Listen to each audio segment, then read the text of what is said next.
الحمد لله رب العالمين والعاقبة للمتقين ولا عدوان إلا على الظالمين والصلاة والسلام على أشرف الخلق والأنبياء والمرسلين أما بعد.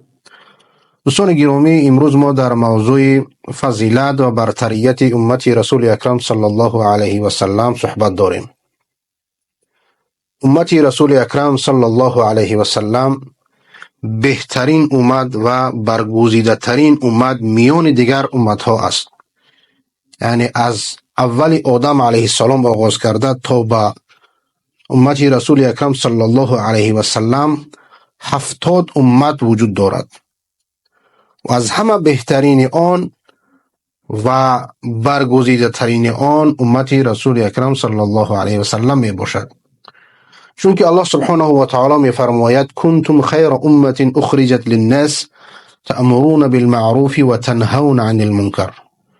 شما ای امت محمد صلی الله علیه و سلم بهترین امت ها هستید، بهترین امتی که به سود انسان ها خلق شده اید. چرا بهترین امت ها هستیم؟ تأمرون بالمعروف و تنهون عن المنکر. شما امر به معروف میکنید و نهی از منکر میکنید.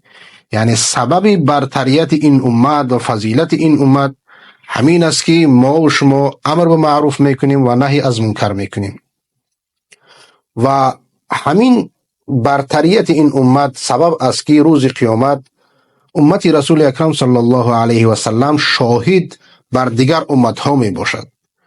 چون که یک حدیثی است، حضرت نوح علیه السلام را می آورند و از او می پرسند که ای نوح، آیا دعوت خود را به قوم خود رسانده ای؟ نوح علیه السلام می گوید که بله، من دعوت را رساندم و امت آن انکار میکنند، میگویند که برای ما نرسانده است، اگرچه حضرت نوح علیه السلام چقدر سالها دعوت کرده بود. بعد از آن میگویند که کی شاهدی میدهد که تو دعوت را به اینها رسانده ای؟ میگوید که محمد صلی الله علیه و سلم و امتی او. از همون خاطر در قرآن کریم آمده است که و کذالک جعلناکم امة وسطا لتكونوا شهداء علی الناس. یعنی که شما یک امت عادل یا امت شاهد در روز قیامت انتخاب کرده شده اید و برتریت این امت از همین است که هم امر معروف و نهی از منکر میکنن و هم روز قیامت شاهد و شاهد عادل در بین مردم، در بین دیگر امت ها انتخاب شدند. و دیگر برتریت و فضیلت امت رسول اکرم صلی الله علیه و سلم در این است که این امت مرحومه است. یعنی رحمت الهی نسبت به این امت بیشتر است، چنانکه که رسول اکرم صلی الله علیه و سلم می فرماید این امتی هذه امه مرحومه. چرا امتی مرحومه است؟ چون که رسول اکرم صلی الله علیه و سلم همیشه برای این امت دعا میکرد و روز قیامت هم برای این امت شفیع و شفاعتگر است. روز حضرت عایشه رضی الله تعالی عنها روایت میکند که رسول اکرم صلی الله علیه و سلم را روز دیدم که بسیار خوشحال است، یعنی وقتی آن خوش است. برای گفتم که ای رسول خدا، برای من دعا کن. پس رسول اکرم صلی الله علیه و سلم گفت اللهم اغفر لعائشه ما تقدم من ذنبها وما تأخر وما اسرت وما اعلنت.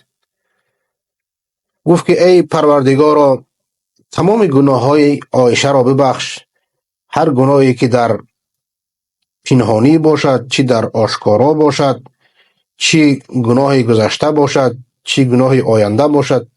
همین یک دعای در حق حضرت عایشه رضی الله تعالی عنها کرد. حضرت عایشه از بسیار خوشحالی میگوید که من سرم بر بغل او نهادم، یعنی بسیار خوشحال شد. و حضرت محمد صلی الله علیه و سلم میگوید که ای عایشه، آیا دعای من تو را خوشحال میکند؟ حضرت عایشه میگوید که چرا نه، البته که خوشحال میشوم. پس رسول اکرم صلی الله علیه و سلم قسم میخورد که والله انها لدعوتی لامتی فی کل صلاه. این دعای من برای امتم در هر نماز است. روایت مسلم است این حدیث. یعنی که پیغمبر صلی الله علیه و سلم در هر نماز برای ما و شما دعا میکرد که پروردگارا امتی من را گناه آن را ببخش، چی گناهی کرده و چی گناهی که در آینده میکنن، چی گناهی که در پنهانی میکنن، چی گناهی که در آشکارا میکنن. این دعای رسول اکرم صلی الله علیه و سلم برای ما و شما در هر نمازش بود. و دیگر حدیثی است که حضرت معاذ بن جبل رضی الله تعالی عنه میگوید که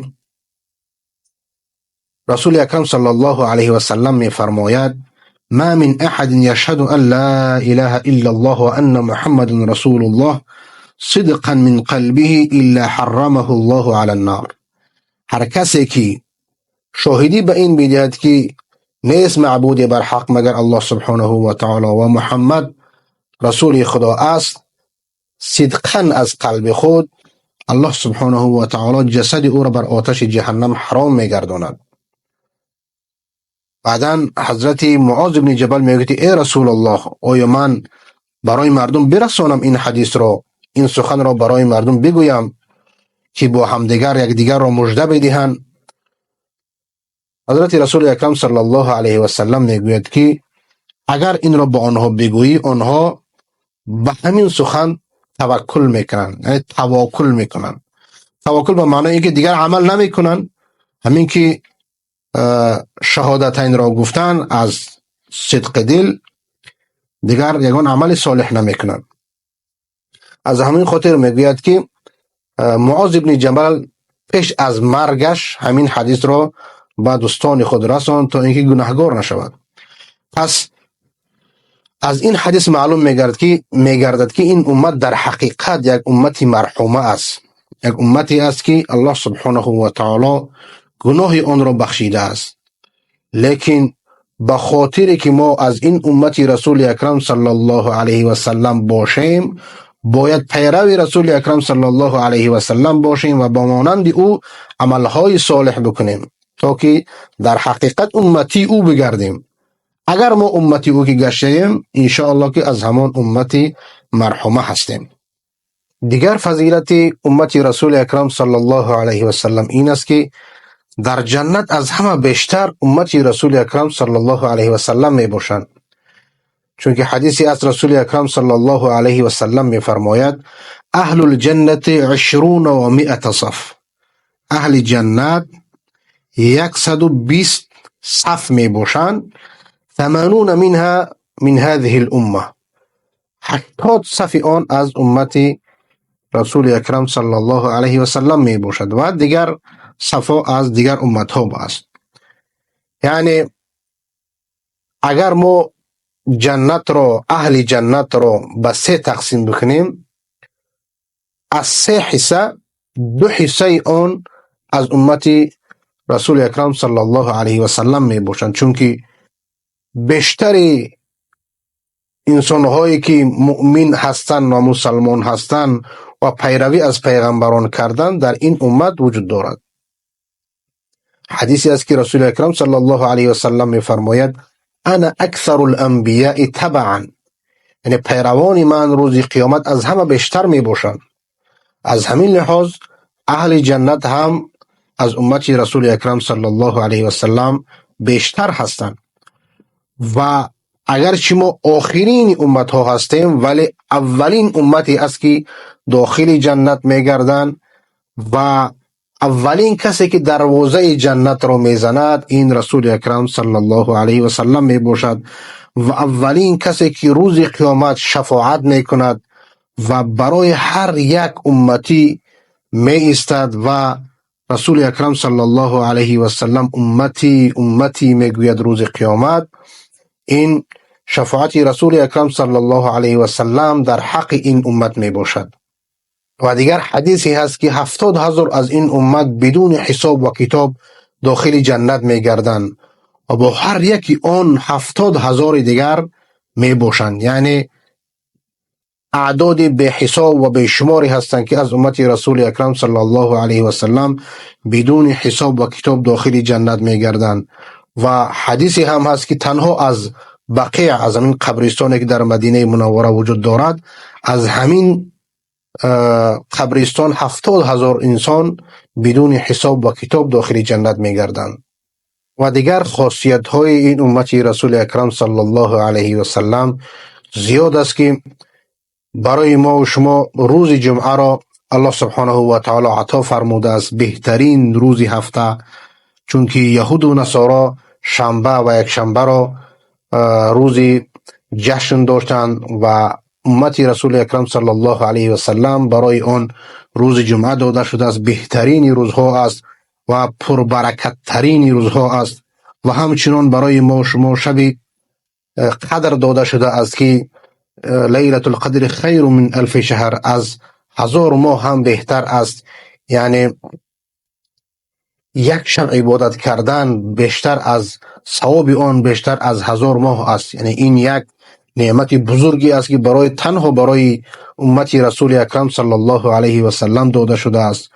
و همچنین برای امت رسول اکرم صلی الله علیه و سلم یک حسنه 10 ثواب دارد. و اگر عمل در دل انسان بگردد و او نیت خیر بکند، ثواب او برای این امتی داده می شود اگرچه اون عمل را هم نکرده باشد. فمن هم بعمل فلم یعملها کتب له بها حسنه. یعنی تنها با نیت کردن خوب برای ما و شما یک حسنه نوشته می شود. و همچنین الله سبحانه و تعالی از ما و شما توبه را قبول می گرداند تا اینکه آفتاب از مغرب برآید. و دیگر امت ها این گونه نبود، از آنها توبه قبول نمی گردید.